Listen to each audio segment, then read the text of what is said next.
Hello, my name is Shanita Horton, and for this week's discussion question, the question was, will SQL databases ever become extinct? Um, and for, in my opinion, I'm going to say no, because of the fact that with the NoSQL databases, they don't offer the permissions that the SQL databases offer. Um, in terms of the roles of each database, I could see in a system design, I could see uses for both of them. So, for things that require permissions and need to be more secure, I would go with the SQL database because of the fact that that's what it offers. Some of the downfalls with the relational databases is that it slows things down. It's definitely not as fast. It's harder to scale, um, and that it's only table formatted. And then when you think about the NoSQL, um, some of the things that it offers kind of counter that of SQL. Um, Much easier to scale. It's much faster, um, and you can store multiple types of data. So, um,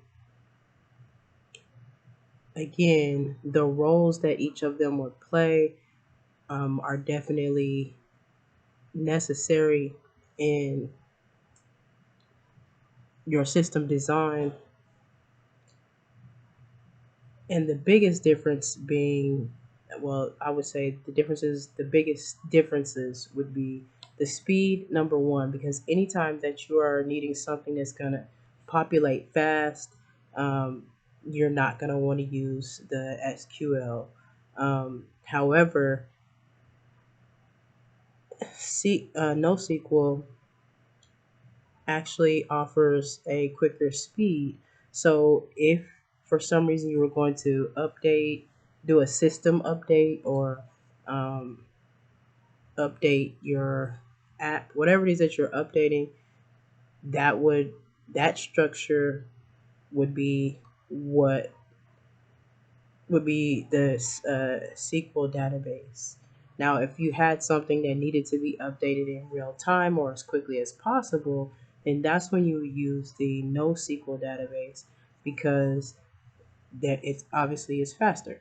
So, for example, if you had a messaging system or some parts of a game that needed to be done quickly, then in this case, you would use the NoSQL. So you don't want to wait until the system updates to see a message that you that was sent.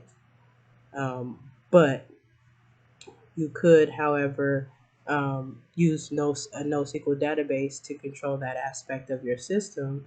And for again, for things that are only going to be updated at a specific point, um, you could use SQL.